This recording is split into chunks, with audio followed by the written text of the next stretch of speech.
Hello, I'm Gaynor, the CEO of Home Care Australia. Now, some new information has come out this week about registered supporters under the Supported Home Program, which is different to how it worked under home care packages. So, what is a registered supporter?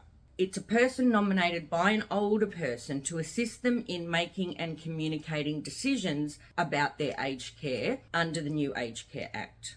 Registered supporters are there to help you, not make decisions for you, and you have definite protections under the new Aged Care Act if they're making decisions for you. So the key responsibilities of a registered supporter is helping participants understand their options and think about the advantages and disadvantages of each option. Supporting the participant to clearly communicate their choices or communicating on behalf of the older person. Support them during assessments and conversations about their care. Promoting their personal, cultural and social well-being and acting with honesty, diligence and good faith. And of course, supporting only as much as is needed.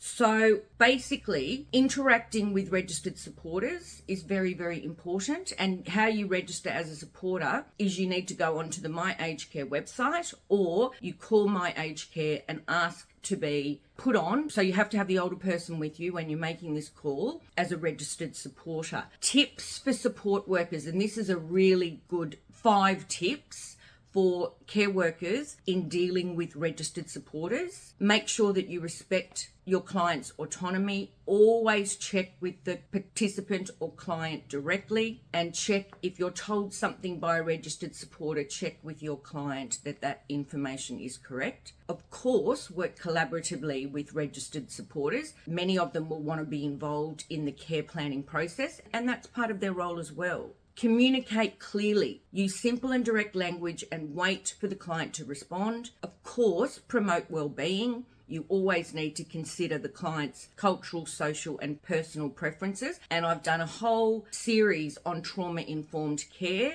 that is up here, and it's also on the long form platform as well. The other thing that care workers need to be aware of is to always be mindful of potential conflicts. I know in dealing with elderly people and their children, sometimes there is a conflict between the elderly person and their children. Your role is to do what the elderly person wants, not what the child wants, just so you're aware. Have you got any questions about registered supporters? If you have, let me know and I'll do my best to answer them.